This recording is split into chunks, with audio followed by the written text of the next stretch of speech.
പിതാവിന്റെയും പുത്രന്റെയും പരിശുദ്ധാത്മാവിന്റെയും നാമത്തിൽ ആമേൻ. അമ്മേ പരിശുദ്ധ അമ്മേ, അമ്മേ പരിശുദ്ധ ദൈവമാതാവേ, കൃപാസനത്തിലൂടെ ഞങ്ങൾക്കും ഞങ്ങളുടെ ദേശത്തിനും അമ്മ മധ്യസ്ഥം തേടി തന്ന എല്ലാ അനുഗ്രഹങ്ങൾക്കും കൃപകൾക്കും ഞങ്ങളിപ്പോൾ ഹൃദയം നിറഞ്ഞ നന്ദി പറയുന്നു. അമ്മേ പരിശുദ്ധമ്മേ, ദൈവമാതാവേ, 2004 ഡിസംബർ 7 ഉച്ചകഴിഞ്ഞ് 2:30 കൃപാസനത്തിൽ സംഭവിച്ച അമ്മയുടെ പ്രത്യക്ഷപ്പെടലിനെ കുറിച്ച് തിരുസഭയ്ക്ക് സമർപ്പിച്ചിരിക്കുന്ന പഠനരേഖകളുടെ മേൽ സഭാത്മകമായ പഠനം ആരംഭിക്കുവാൻ ഞങ്ങൾ പ്രാർത്ഥിക്കുന്നു. അമ്മേ പരിശുദ്ധമേ, ഭൂസ്വർലോകങ്ങളുടെ രാജ്ഞിയായ അങ്ങേയ്ക്ക് ഭൗമസംരക്ഷണത്തിനായി പ്രപഞ്ചപ്രകൃതിയെ തന്നെ തിരുസഭ പ്രതിഷ്ഠിക്കുവാൻ ഈ പ്രത്യക്ഷീകരണം വഴി ഇടയാക്കണമേ. പരിശുദ്ധമേ, ജപമാല മാതാവേ, സകല കൃപാസനം പ്രാർത്ഥനയോടും ചേർത്ത് ഞങ്ങളിപ്പോൾ പ്രാർത്ഥിക്കുന്ന ഈ കുടുംബത്തിന്റെ പ്രത്യേക നിയോഗം പറ മക്കളെ.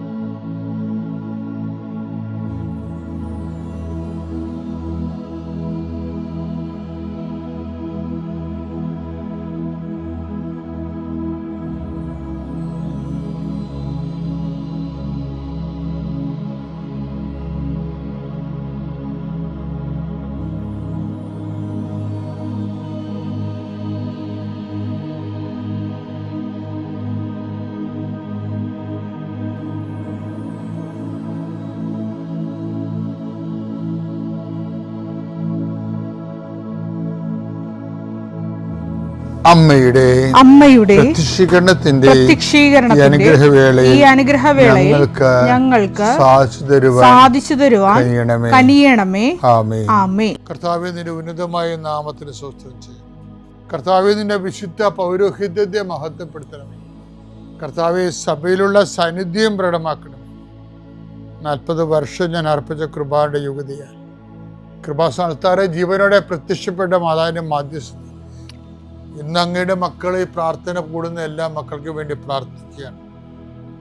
കർത്താവെ, മനസ്സ് വേദനിക്കുന്ന എല്ലാ വിഷയങ്ങളും, അവരുടെ മനസ്സ് വേദനിപ്പിക്കുന്ന എല്ലാ വ്യക്തികളും ഇപ്പോഴും ഈശോയുടെ നാമം നിർവീര്യമാകട്ടെ. കർത്താവെ, മനസ്സ് വിഷമിപ്പിക്കുന്ന സാഹചര്യങ്ങൾ, ചെയ്തെടുക്കേണ്ട ഉത്തരവാദിത്തങ്ങൾ, മറ്റുള്ളവർ നമ്മളെ പഴി പറയാൻ സാധ്യതയുള്ള എല്ലാ വിഷയത്തിൻ്റെ മേലും കർത്താവിൻ്റെ കരുണ ചൊരിയുകയും നിങ്ങളെ കർത്താവ് ഇന്ന് നിലനിർത്തി തരികയും ചെയ്യട്ടെ.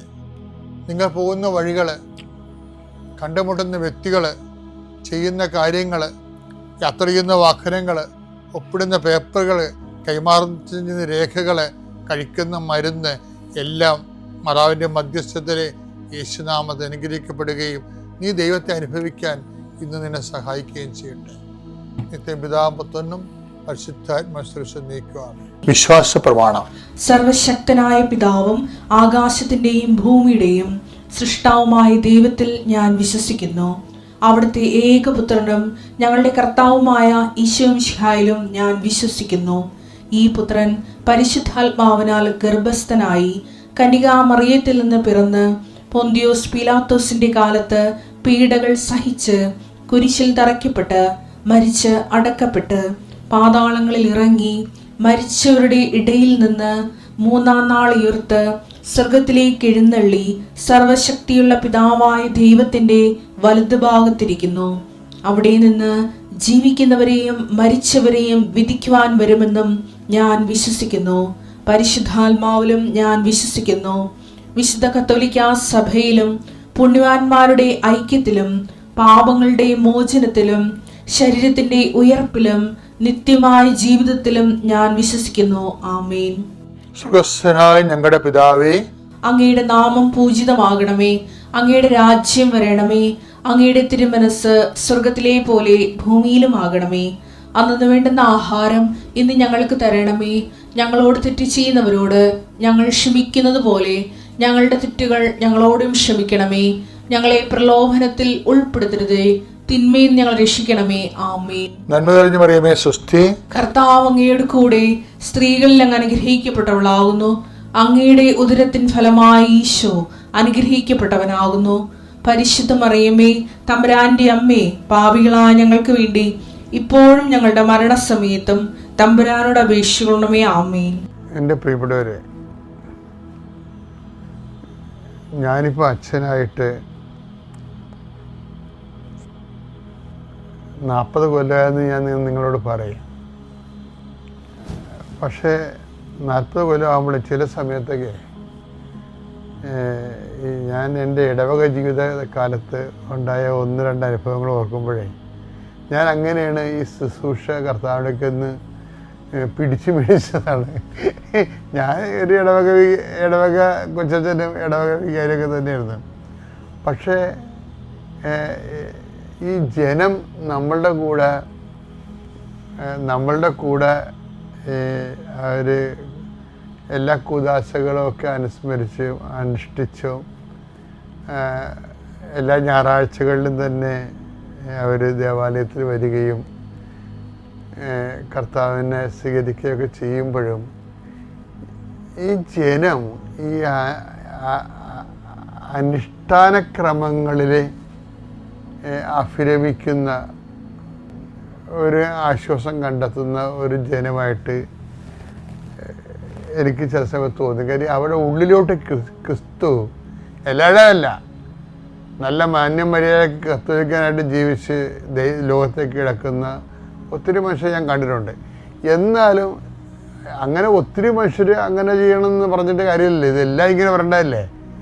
ഒരു ദിവസം ഞാൻ റോഡിൽ നിൽക്കുമ്പോഴേ ഒരാൾ ഒരു ഒറ്റക്ക് കൊടിയും പിടിച്ച്, ഒരു ചുവപ്പ് കൊടിയും പിടിച്ച് ഒറ്റക്ക് റോഡിൽ കൂടി വന്നു. അപ്പോൾ ഒന്നാമത്തെ ആ കാലം 87 കാലമാണ്. ഭയങ്കര രാഷ്ട്രീയ കേരളത്തിൽ പിന്നീടുണ്ടായിരുന്നുള്ള എല്ലാ രാഷ്ട്രീയ മാറ്റങ്ങൾക്കും ഡിസിസീവ് പോയിൻ്റായിരുന്ന ഒരു കാലമാണ് 87 എന്ന് പറയുന്നത്. അപ്പോൾ ഇയാൾ ഒറ്റയ്ക്ക് കൊടിയും പിടിച്ച് വന്നപ്പോൾ ഞാൻ ഇയാൾക്ക് പരിചയം ഉണ്ടായിരുന്നതുകൊണ്ട് ഞാൻ റോഡെ നിൽക്കുകയായിരുന്നു ആ സമയത്ത്, റോഡിൻ്റെ അരികിൽ. ഞാൻ ചേട്ടാ എവിടെ പോയി, എന്താ പരിപാടി എന്ന് ചോദിച്ചു. അപ്പോൾ പറഞ്ഞ് ഞാനൊരു സ്ഥലത്ത് പോയതാണ് വെച്ചാ. അപ്പോൾ പുള്ളി മത്സ്യത്തൊഴിലാളിയാണ്. എൻ്റെ വള്ളത്തിനെ ആരാണ്ട് എറണംകെട്ട എന്നാണ് പറഞ്ഞത്. അവരുടെ കടപ്പുറത്തെ ഒരു ലാംഗ്വേജാണ് എറണംകെട്ട എന്ന് വെച്ച് കഴിഞ്ഞാൽ ശാപം പിടിച്ചവൻ്റെ. വള്ളത്തിൽ മുട്ടി എനിക്കിപ്പോൾ പണിയൊന്നും കിട്ടേണ്ടില്ല. അതുകൊണ്ട് ഞാൻ ഒരു സ്ഥലത്ത് പോയി ഒരു കൊടിയൊക്കെ വെഞ്ചരിപ്പിച്ചെടുത്തുകൊണ്ട് കൊടിയൊക്കെ വാങ്ങിച്ചെടുത്തുകൊണ്ട് വന്നിരിക്കുകയാണ്. അവിടെ എന്താ പരിപാടിയൊക്കെ ചെയ്ത് ആ കൊടി വെച്ച് കെട്ടുമ്പോൾ തന്നെ ഈ പ്രശ്നങ്ങളെല്ലാം പരിഹരിക്കപ്പെടുമെന്നുള്ളത് പുള്ളിയുടെ ഒരു വിശ്വാസമാണ്. വേറൊരു ഇടവക ഇരുന്നപ്പോൾ അത് എൻ്റെ ഒരു ഉറ്റ ബന്ധുവാണ്, അടുത്ത രക്തബന്ധമുള്ള ആളാണ്. അവിടെ വീട്ടിൽ ചെന്നപ്പോൾ അവർ പറയണം, അവരുടെ വീട്ടിൽ കുറേ മരങ്ങളുണ്ട്. അപ്പം ആ മരങ്ങളെ വേറെ ഒരു വീട്ടുകാരുടെ വീട്ടിലെ ഒരു പ്രായം ചെന്ന അവരുടെ അയൽവാസികളുടെ വീട്ടിൽ പ്രായം ചെന്ന വല്യമ്മച്ചുണ്ട്. അപ്പോൾ പ്രായം ചെന്ന് വല്യമ്മച്ചി എവിടെയെങ്കിലും പോകുമ്പോൾ ഇവർക്ക് കൊണ്ടുവന്ന് ഓരോ മരങ്ങൾ കൊടുക്കും.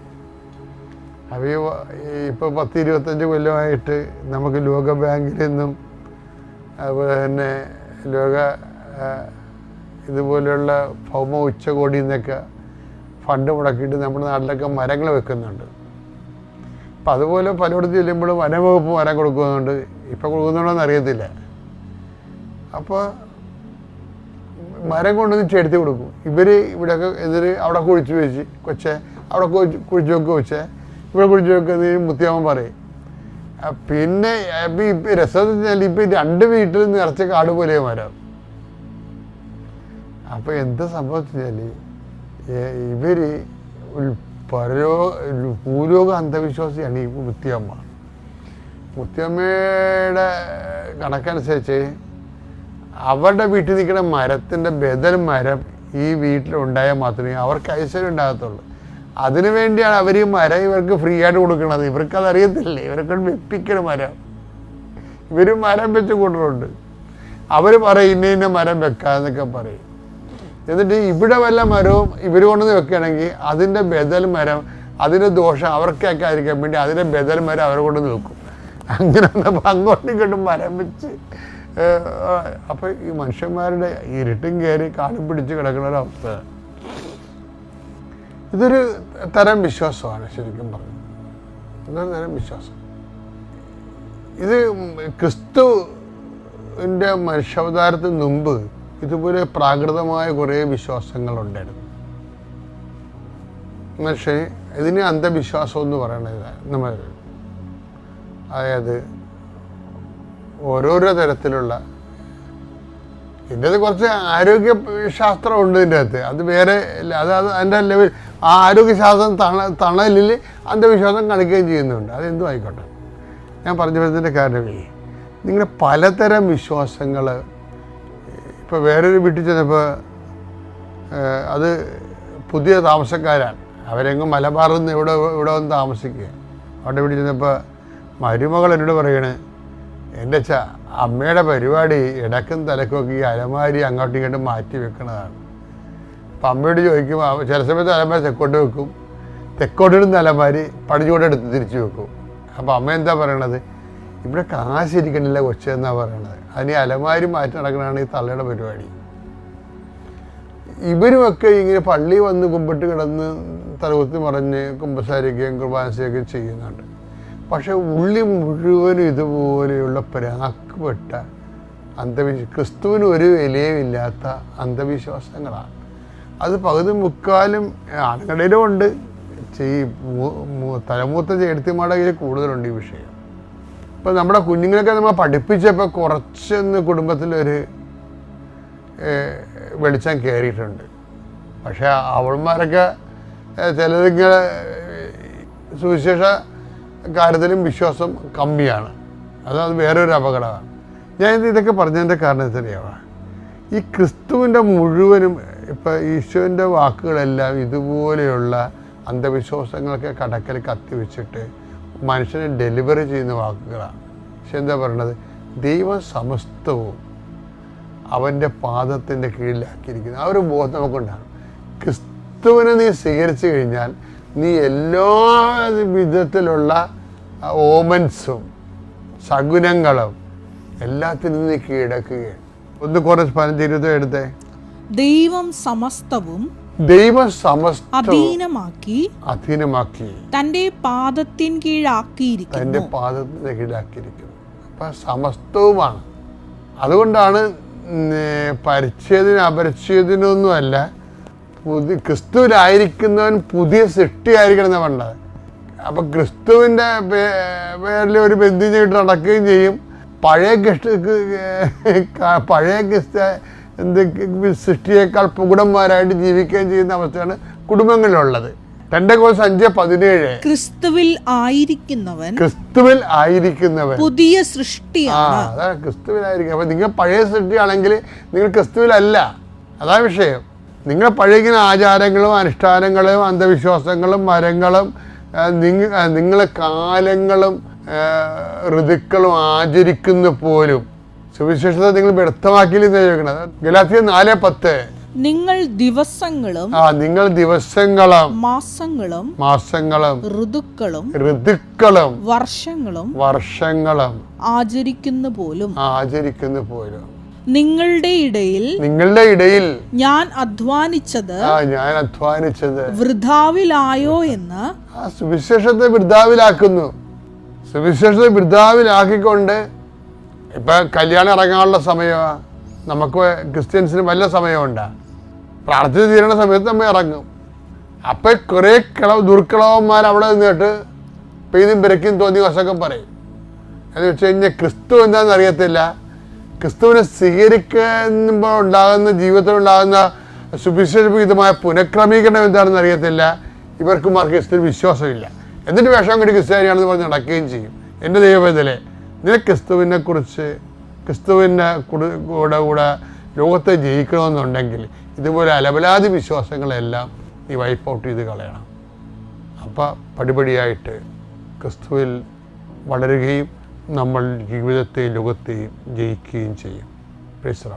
അവിടെ ധ്യാനം കഴിഞ്ഞ് ഞങ്ങൾ വന്ന് കുറച്ച് ദിവസം കഴിഞ്ഞപ്പോൾ ഒരു സഹോദരി എന്നെ വിളിച്ചിരുന്നു. ഒരമ്മയാണ് വിളിച്ചത്.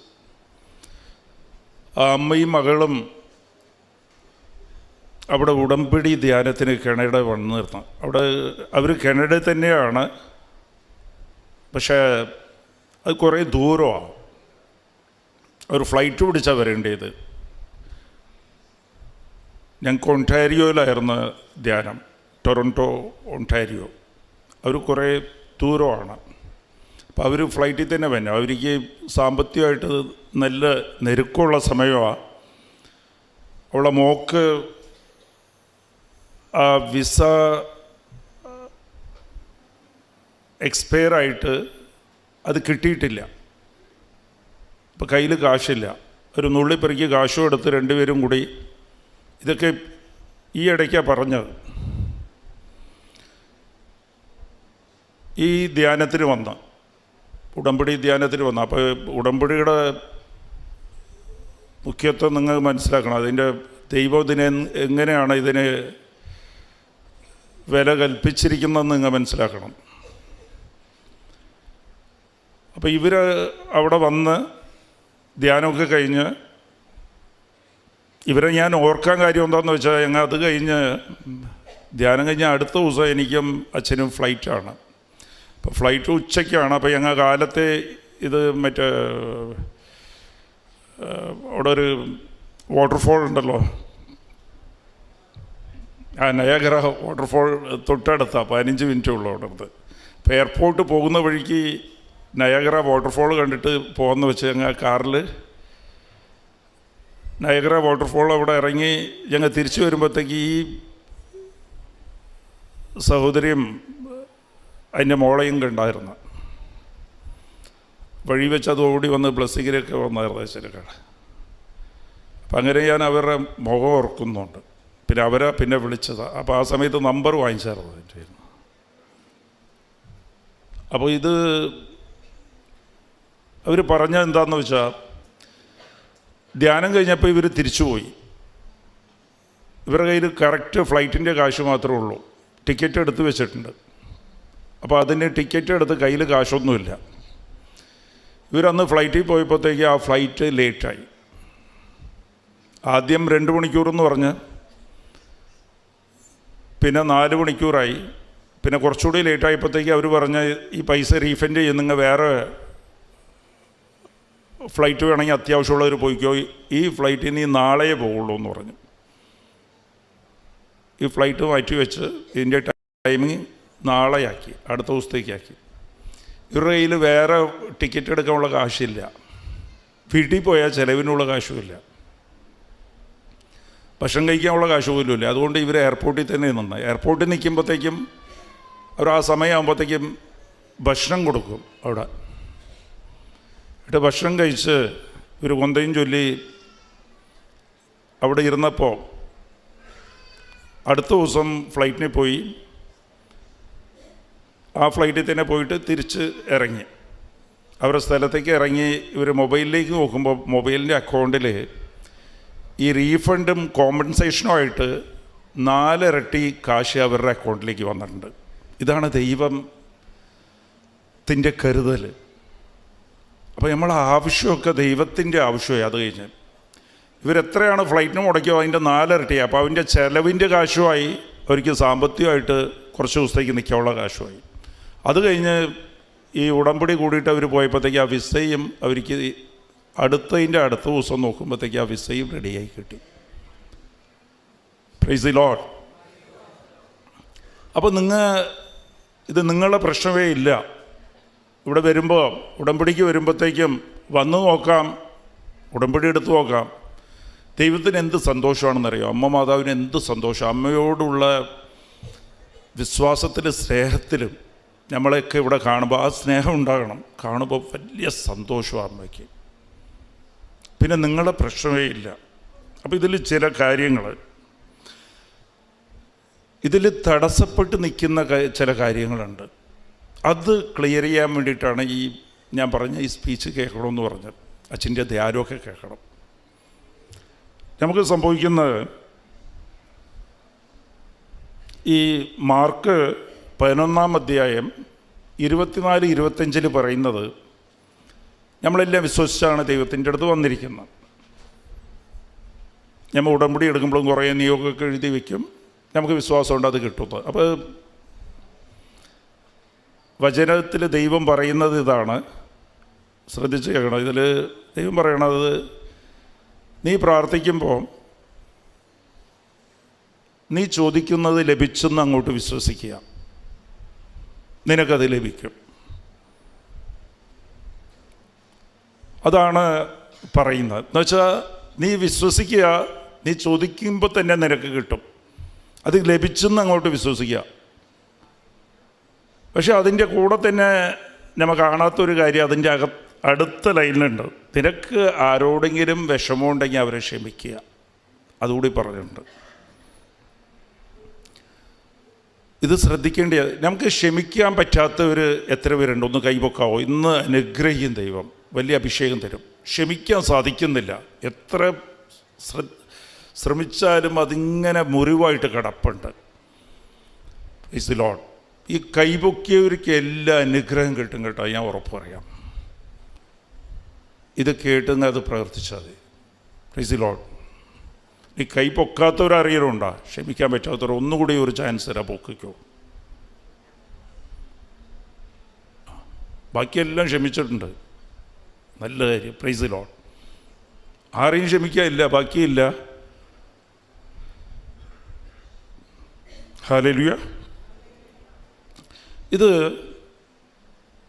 അപ്പോൾ നമ്മൾ ഒരു കാര്യം മനസ്സിലാക്കണം, നമുക്ക് അനുഗ്രഹം ലഭിക്കുന്നത് മറ്റുള്ളവരെ ക്ഷമിക്കാൻ വേണ്ടിയിട്ടാണ്. ആ ഒരു ബോധ്യം നമുക്ക് വേണം. നമുക്ക് ഏതെങ്കിലുമൊക്കെ അനുഗ്രഹം നമ്മുടെ ജീവിതത്തിൽ ലഭിച്ചിട്ടുണ്ടെങ്കിൽ അത് മറ്റുള്ളവരെ ക്ഷമിക്കാൻ വേണ്ടിയിട്ടാണ്. നമുക്ക് നല്ല ആരോഗ്യം തന്നിട്ടുണ്ട്, സാമ്പത്തികം തന്നിട്ടുണ്ട്, ഇല്ല മക്കളെ തന്നിട്ടുണ്ട്, ഭവനം തന്നിട്ടുണ്ട്. അതെല്ലാം അതേപോലെ നമ്മൾ പ്രാർത്ഥിക്കുമ്പോൾ പലതും നമുക്ക് ലഭിക്കുന്നത്, നിങ്ങൾ പ്രാർത്ഥിക്കുമ്പോൾ നമ്മുടെ നിയോഗം ദൈവം സാധിച്ചു തരുന്നത് നമ്മൾ മറ്റുള്ളവരെ ക്ഷമിക്കാൻ വേണ്ടിയിട്ടാണ്. ഇല്ലെങ്കിൽ ആ അനുഗ്രഹങ്ങൾ തിരിച്ചെടുക്കപ്പെടും. അത് മത്തായി 18, 26, 27 നോക്കുമ്പോൾ ഈ വേലക്കാരൻ യജമാന് 10 ലക്ഷം പൗണ്ട് കൊടുക്കാനുണ്ടായിരുന്നു. 1 മില്യൺ എന്നാണെന്നാണ് പറയണം. 10 ലക്ഷം രൂപ നമുക്ക് മനസ്സിലാകുന്ന രീതിയിൽ ഒരു യജമാനോ ഒരു വേലക്കാരൻ 10 ലക്ഷം രൂപ കൊടുക്കാനുണ്ടായി. അയാൾ പോയി കറഞ്ഞപ്പോഴത്തേക്കും ആ 10 ലക്ഷം വിട്ടുകൊടുത്തു. എന്ന് വെച്ചാൽ അയാൾക്ക് 10 ലക്ഷം കിട്ടി. കൊടുക്കാനുള്ള കാശ് തരണ്ടെന്ന് പറഞ്ഞാൽ 10 ലക്ഷം കിട്ടിയില്ല, അനുഗ്രഹം ലഭിച്ചു അയാൾക്ക്. അപ്പോൾ 10 ലക്ഷം കിട്ടി അയാൾക്ക്. യജമാൻ 10 ലക്ഷം തന്നു, 10 ലക്ഷം കൊടുത്ത്. അപ്പോൾ 10 ലക്ഷം അയാൾക്ക് കിട്ടി. അയാൾ 10 ലക്ഷം കൊടുക്കാണ്ടായിരുന്നു, നീ തരണ്ട എന്ന് പറഞ്ഞ് വിട്ടപ്പോഴത്തേക്കും ആ 10 ലക്ഷം കിട്ടിയത്, അതാണ് അനുഗ്രഹം. ഈ അനുഗ്രഹം പ്രാപിച്ച് ഇയാൾ പുറത്തേക്ക് പോകുമ്പോൾ ഇയാളുടെ കയ്യിൽ നിന്ന് ഒരു 5000 രൂപ കടം വാങ്ങിച്ച് വേറെ ആളുണ്ടായിരുന്നു. ഇയാൾക്ക് 10 ലക്ഷം കിട്ടിയിരിക്കുക, അനുഗ്രഹം കിട്ടിയിട്ടുണ്ട്. അപ്പോൾ ഇയാളോട് കടക്കാരന് വേറെ ഉണ്ട്. കടക്കാരെന്ന് പറഞ്ഞാൽ നമ്മുടെ ജീവിതത്തിൽ കടക്കാരൊക്കെയാണ്? നമ്മളെ കടക്കാർ, നമ്മളോട് തെറ്റ് ചെയ്യുന്നവർ, നമുക്ക് ക്ഷമിക്കാൻ പറ്റാത്തവർ, നമുക്ക് അവരോട് വിഷമമുള്ളവരെല്ലാം കടക്കാരാണ്. അതുകൊണ്ടാണല്ലോ അവർ നമ്മളെ ദ്രോഹിച്ചിട്ടുണ്ട് ചില കാര്യത്തിൽ. അപ്പോൾ ഈ 10 ലക്ഷം പ്രാപിച്ച് അയാൾ പുറത്തേക്ക് പോയി കഴിഞ്ഞാൽ അയാൾക്ക് 5000 രൂപ ഉള്ളൂ. ഈ 5000 രൂപ അയാൾ മാപ്പാക്കിയില്ല, അയാളോട് ക്ഷമിച്ചില്ല. ക്ഷമിക്കാത്തപ്പോൾ എന്താ സംഭവിച്ചത്?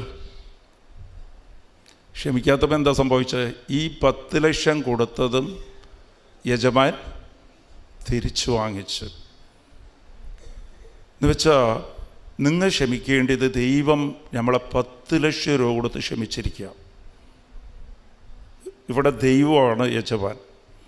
നമ്മളെ ക്ഷമിച്ചിരിക്കുക, നമ്മളെ പാവങ്ങളെല്ലാം ക്ഷമിച്ച് നമുക്ക് അനുഗ്രഹമായിട്ട് 10 ലക്ഷം തന്നിരിക്കുക. അതിൻ്റെ പാവങ്ങളെല്ലാം ക്ഷമിച്ചു. അപ്പോൾ അനുഗ്രഹം, അതിൻ്റെ കൂടെ ക്ഷമയുടെ കൂടെ നിനക്ക് അനുഗ്രഹം കിട്ടിയിരിക്കുക. നിയോഗം എല്ലാം നടത്താൻ ദൈവം ആഗ്രഹിച്ചിരിക്കുക. പക്ഷെ നീ ഒരു 5000 രൂപ 10 ലക്ഷം ക്ഷമിച്ചതിൽ 5000 രൂപ പലവരോടും ക്ഷമിക്കുന്നതില്ല. അപ്പോൾ ഇത് നമുക്ക് അവിടെ വഴി വെച്ച് ആ അനുഗ്രഹങ്ങളെല്ലാം തടസ്സപ്പെട്ട് തിരിച്ചെടുക്കപ്പെടും. അതാണ് പ്രശ്നം, നമ്മളെ കയ്യിലേക്ക് എത്തില്ല. അതുകൊണ്ട് പലവരും ഉടമ്പടി പുതുക്കിയിട്ട് പറയും എനിക്ക് 6 കാര്യത്തിൽ 5 നടന്നു, 1 നടന്നില്ല.